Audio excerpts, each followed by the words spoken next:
What just happened? How did it happen? Iowa comes roaring back, down huge late in the ball game with just a minute 34 remaining. The Hawkeyes were down 13 points. It's over, right? Not for this Iowa Hawkeye team. 5 3-pointers down the stretch, and they come back to force overtime and ultimately win it 112 over 106. An instant reaction. Locked on now. Iowa finds a way to get it done. Are Locked On Hawkeyes, your daily podcast on the Iowa Hawkeyes. Part of the Locked On Podcast Network, your team every day.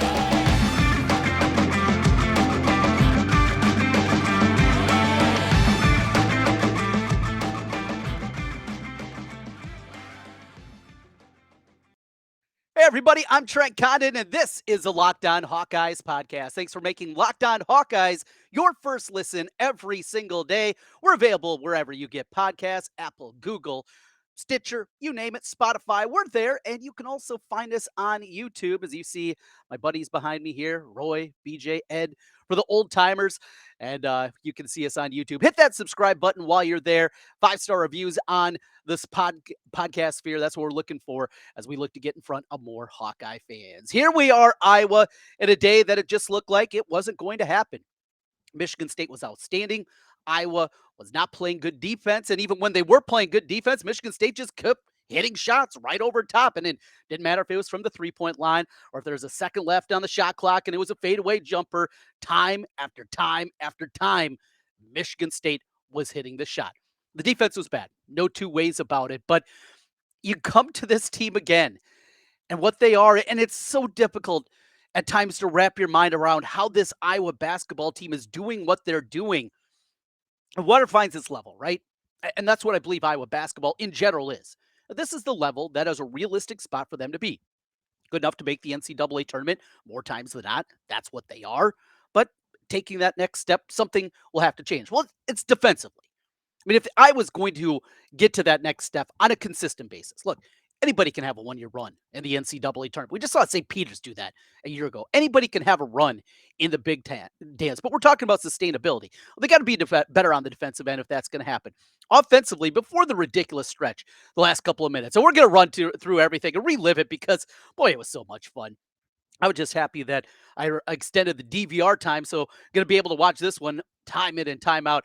That one's going to be some summer viewing, no doubt. We'll go back and watch that one. But to do it in this fashion, to pull this off in a game where, frankly, you have no business winning that basketball game, and yet they do. The resiliency of this team, the fight that they have, and we wondered after the Wisconsin game, where that going to be?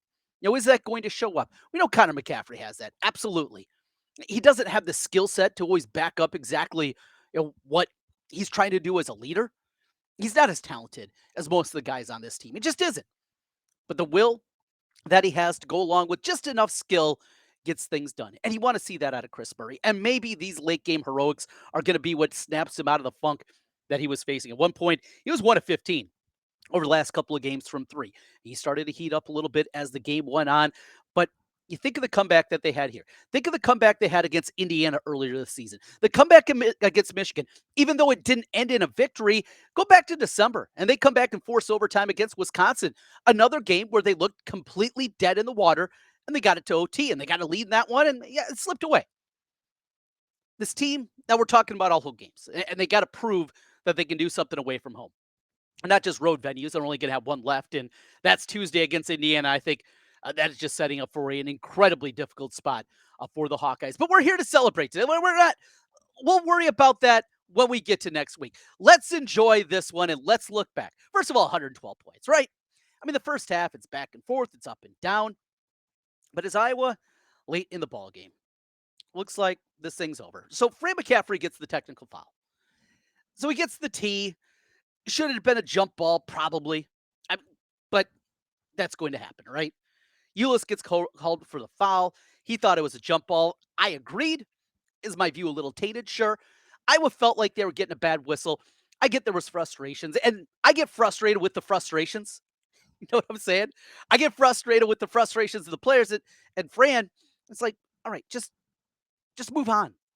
And there's too many times where complaining to the officials and on and on. I think it goes too far personally. That's not to discredit Fran. Both things can be true. Does Fran take it too far sometimes? Yeah, absolutely. But also, you got to give him credit because his teams respond to these. And really, outside of what we've seen the last couple of games, they've been able to respond after Braden's been ejected. There's been plenty of times that they've come back either after technical or after an ejection and come back and got the win, including this one.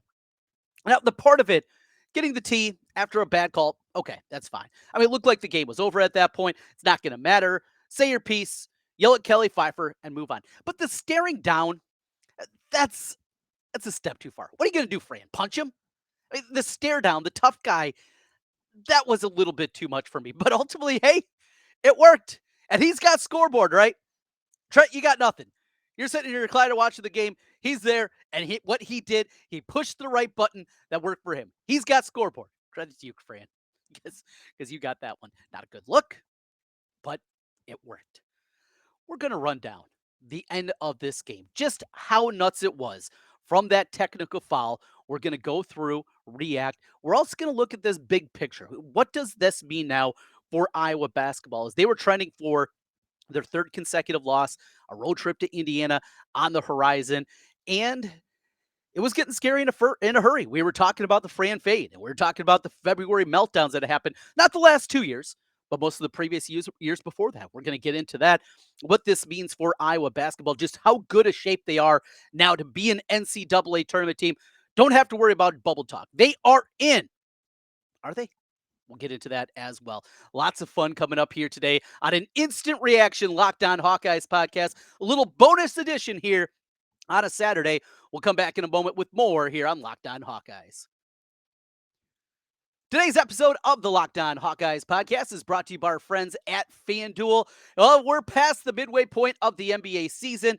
Now it's a perfect time to download FanDuel, America's #1 sportsbook.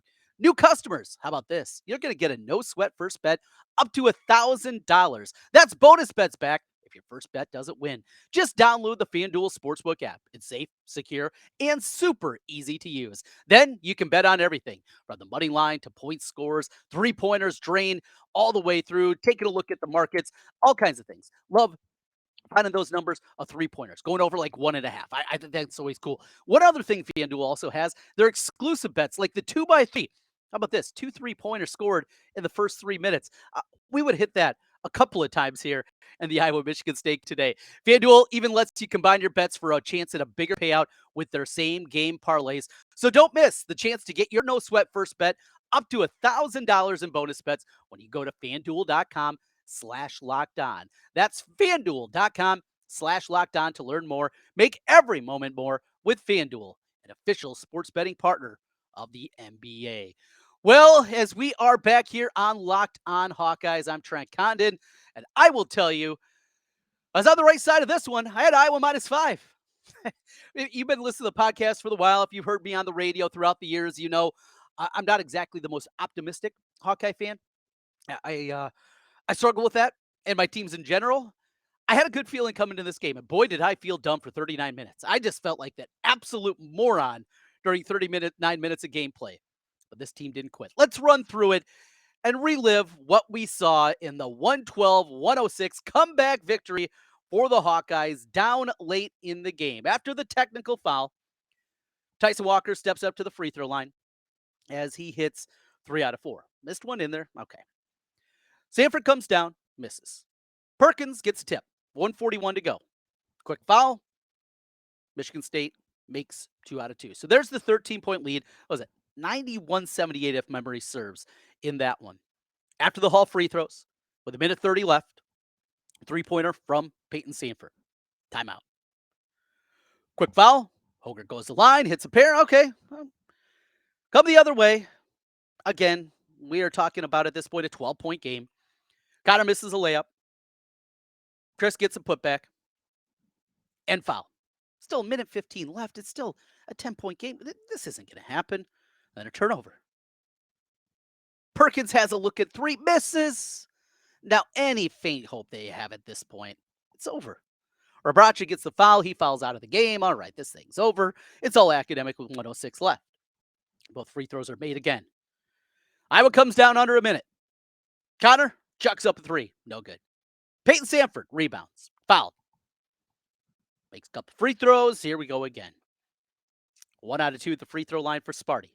Here's Connor chucking up the 3 with 40 seconds left. Think it wasn't pretty, but it found its way. And then, just for a moment, you get that glimpse. Turnover. Oh, Iowa's got the ball back. You're doing the math in your head, right? You're thinking, what's going to happen here? Ball out underneath. They get it in. Chris Murray, no good. Patrick with the offensive rebound. Back to Chris. Deep three. I mean, that thing, 26 feet away? Deep on the wing. Knocks it in. Quick foul. Hoger to the line for a pair. He had been perfect up until that point, and he continued on his perfect run. Iowa comes down. Patrick gets a wide open look at the top of the key. I don't know what they were doing defensively there. And the comeback continues to the free throw line. Hoger, with 19 seconds left, 2 more free throws made. This isn't going to happen, is it? 3-pointer by Connor. Timeout. Foul. Hoger makes again. All right, get him make the last. Go up for. No, he misses. And then they bring it across. Connor with the flip. How Peyton Sanford was that open? I'll have no idea. Why Michigan State didn't foul? I'll have no idea. How Horgard, who hadn't missed a free throw all day long, how he misses one there? I have no idea. We're going to overtime. You can't explain it. It is the unexplainable. You have to see it to believe it. And we got to see it, folks. And what a fun moment this was for Iowa basketball. Are there problems? Sure. Is this team great? No, they're not. But they do it. And they get the lead in overtime, and they survive, and they cover. What a day it'd be, Hawkeye. Let's look at the box score here and break down what we saw. Talked about the defense. It was not good. I have not seen the defensive numbers yet. They will come out shortly, and there'll be some head-scratching moments certainly in there. Here are your starters. Filip Rebraca, he finishes with 18 points, 5 assists in the game. He was really good early on. They kept going to him. Went away from him a little bit too much, I thought. Battled some foul trouble late in the game and ultimately fouled out of the game. How about Chris Murray? He finishes with 26 points, 8 rebounds, 4 assists, had a couple of steals and a block shot. 8 of 19 from the floor, 8 of 11 from the free throw line. Just 2 of 8 from downtown, but just enough to get it done. Tony Perkins, when they needed him, TP came up big. 3 3-pointers during the course of the second half that just kept him around, right? And though it took that ridiculous comeback at the end to get there, Perkins kept him in the game. Ultimately, they just couldn't get the stops necessary to make it happen. So then you have what Perkins did. 24 points, 9 rebounds, 6 assists, 4 steals. And Perkins, how many big plays did he make on the boards? The tip-in that he had. Just late game situations, he is a bulldog. He is a tough guy. He is that extra heartbeat that you absolutely need. I love Tony Perkins, and boy, to have that kind of performance, that was big. Aaron Eulis finishes just 16 minutes played, 5 points and 2 assists for him in the ball game. Of course, had the jump ball that was called a foul against him that led to the McCaffrey technical that maybe turned it all around. Connor McCaffrey, 10 points, 6 assists. He had 3 rebounds in the game, ultimately fouled out of the game. He goes 3 of 9 from the floor, including 3 of 7 from 3. But what about the free throw shooting? We get a kick from time to time about him, going with a little hitch there and getting somebody to do a lane violation. Ha, ha, ha. All right, knock it off. Just make your free throws. You're a good free throw shooter. Too much dinking around with that. Go back, Connor, to the drawing board. Don't worry about that. Just make your free throw, okay? Don't get a little smile and, the wily 6-year veteran. Oh, look what he did. No. Enough of that. Just go out there. Make your free throws, Connor. We know that you can. Sanford with 22 off the bench, including a couple of dagger threes, including the one that sent it into overtime as he goes in the game 6 of 10 from downtown. Patrick McCaffrey, mentioned that 3-pointer at the top of the key.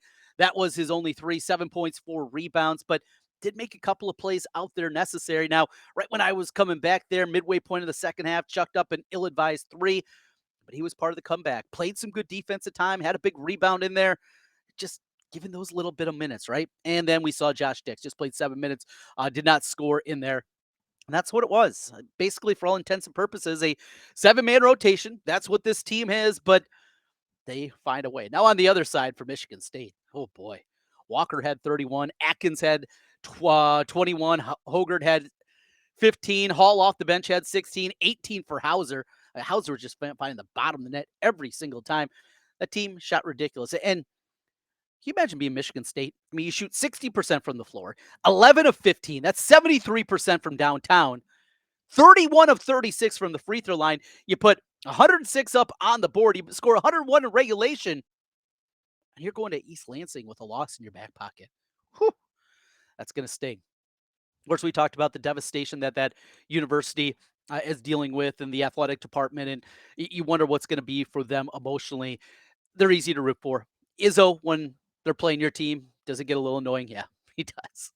But the respect they have for the man and the kind of person that he is, and that showed up again here over these last couple of weeks. Izzo, get it done in the tournament again, make another run.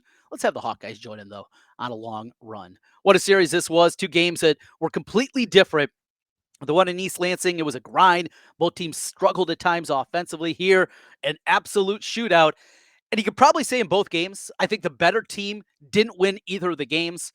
Yet here we are as Iowa gets the victory, gets a split on the season, and gives them a chance. What kind of chance? Let's take a look at the resume as we continue on. This is the Locked On Hawkeyes podcast.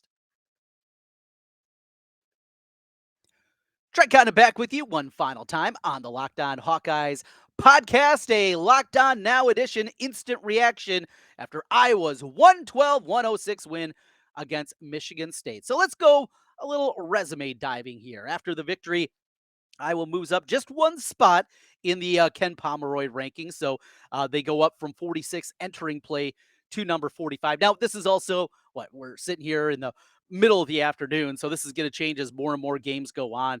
Did want to look at some of those analytical numbers, though. How about this? Every player that played double digit minutes in the game, both Michigan State and Hawkeye player, every single one of them that played double digit minutes all had an offensive rating over 100. 100's average.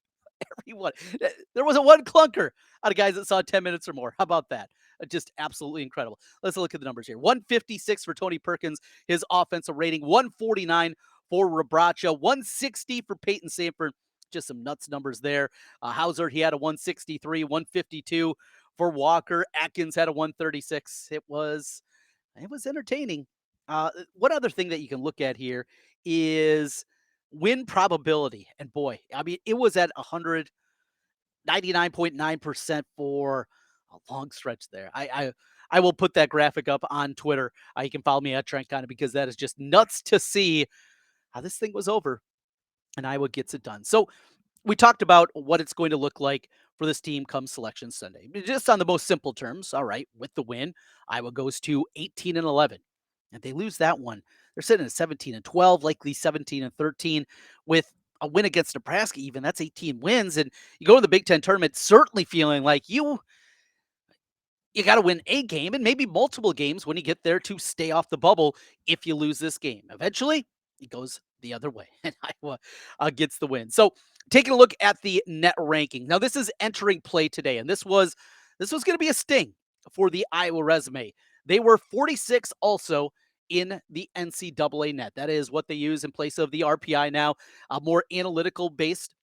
What other thing to also look at is Iowa, who had 6-7 wins. Was it? I think it was 7 at one point. Maybe it was 8 even.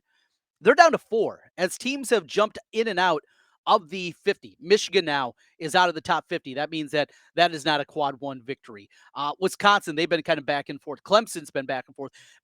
The quad one victories that they had, Seton Hall, another one that had dropped out after their loss. So Seton Hall is down to 78. You're going to see that, the fluctuations that's out there. And this could have got dicey in a hurry. I told you not to hit the panic button after what we saw against Wisconsin. I was ready to push it after this one, but we got the comeback and it's feeling good. Hey, I'm going to go celebrate. Need to have a cold one after that and have a little celebration cocktail as the Hawkeyes get it done here against Michigan State. We'll be back with you in your free feed on Monday.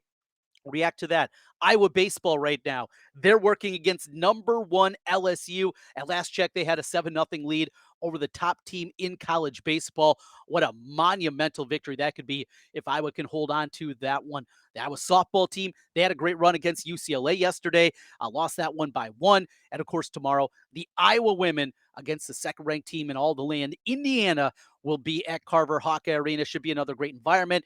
Game day will be there also, and you can check all that out. So we'll react to the weekend that was coming into your feed right away on Monday morning. In fact, we'll have that thing posted hopefully by midnight or so on Sunday evening and get that right away into your feeds. Iowa a winner today. Thanks for joining me here, Trent Condon, with you on this Locked On Now Instant Reaction Podcast 112-106. Oh boy, it is great to be a Hawkeye. We'll talk to you again soon.